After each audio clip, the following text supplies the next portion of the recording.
So the LG V30 after 6 days. What can we say about it?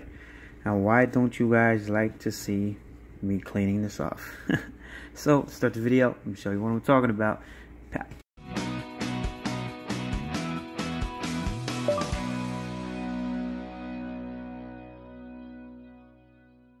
Alright guys, so the LG V30 after 6 days, I can honestly say that I'm definitely in love with this device. I'm not going to lie. I think the size is on point. I think it's the perfect size display.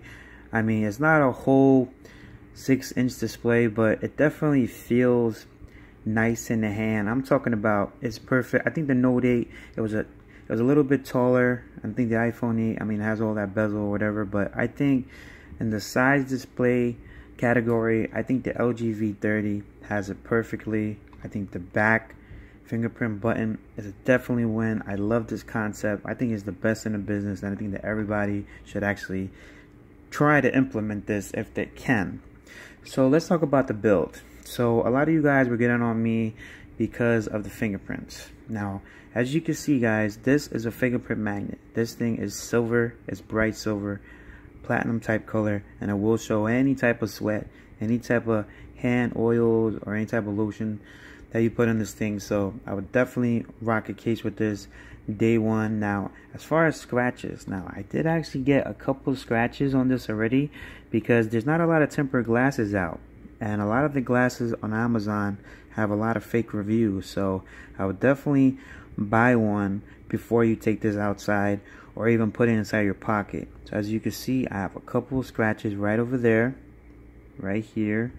I could zoom in for you guys right over there. 1, 2, 3, 4. So I mean, it's just, I think it's real world usage, guys. I can't say that I have this in like a box all day, or in some paper, or like a Ziploc bag or whatever. But this is the LG V30. It does take scratches on the back too, as you can see right there. I got one right there. So I mean, I do have some cases on the way guys, but I just want to tell you exactly what's going on as far as the build. As far as everything else, I don't see any other trouble. But let's go into the UI. The UI is changed for me right now. Right now I got a launcher on it. It's called Lawn Chair, and I have this cool little widget right here. And I want to shout out Mr. Android Stud. He actually got me into making widgets. Man, it's been a while, but I had to get back in the game. But this is a very, very smooth launcher. I'm definitely digging it. I've had no type of hiccups. I don't mess with the animation scales or nothing like that. It's just a very, very smooth launcher, and I could definitely recommend it. Now, as far as the rest of the UI, I've had no type of hiccup. I think I had one force close on, I think it's like a messaging app, but I mean, that's no big deal. I think as performance wise, it's done everything that I needed to do, including battery life. Battery life, I've been getting about 5.5 hours of screen on time. I think I've got 5 hours and 50 minutes, and that right there is an accomplishment for me, because when I had the Note 8, I was getting 4 hours and 4.5 hours. I have it maxed out on like the brightness. I mean, I have it on auto right now, but I usually have it all the way up. So as far as the phone, I think it's on point. I think everything about it is just great.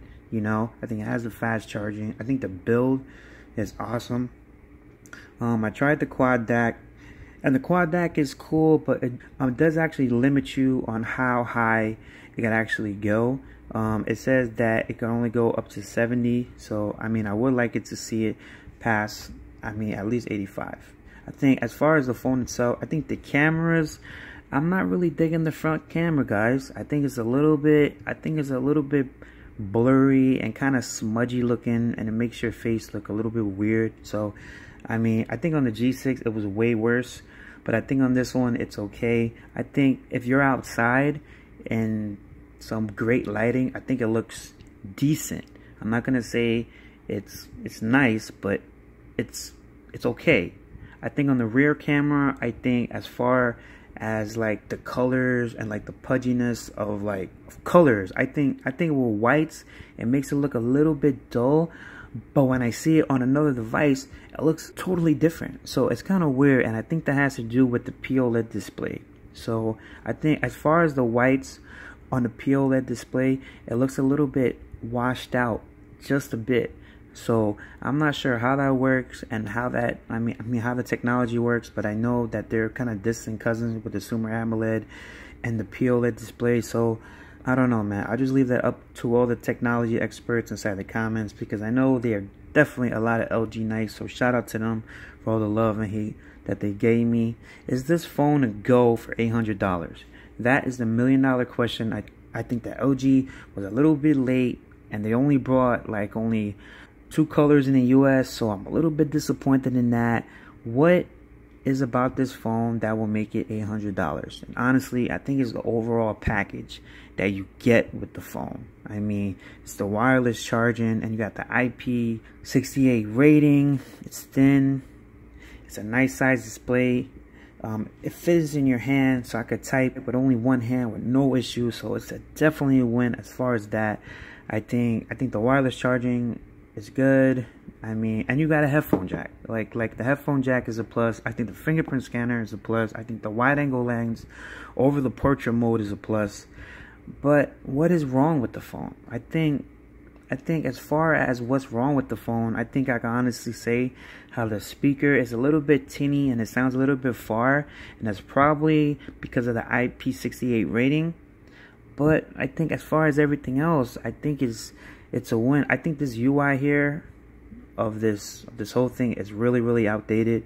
I'm not gonna lie, but I think hopefully with Oreo, I hope they change this whole thing. I think even and like the tab view, I think it still looks the same to me. Like it's not impressive at all, and it looks like the LG G2 in my opinion. As far as its colors, I mean, it's more cleaner now, but it's just a little bit old, you know. I mean, it's not as cartoonish as it used to be, but I think it's okay. So the floating touch bar, have I been using the floating touch bar? It's basically an option that you have to turn on because it's not on by default.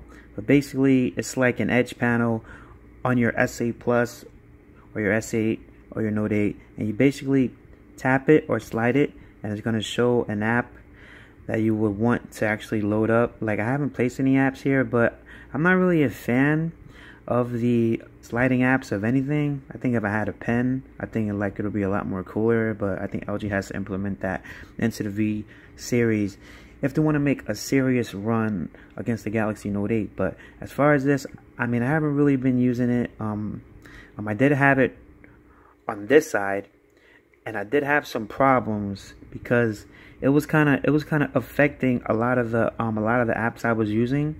I mean, and that's basically on my experience. So I just want to shout out Mr. Forbes Tech Review, Team 100 in the building. But I think it's pretty solid, man. And you know what? I think I actually like the keyboard, the stock keyboard that actually comes with it for some reason. I think it's been working for me for so far.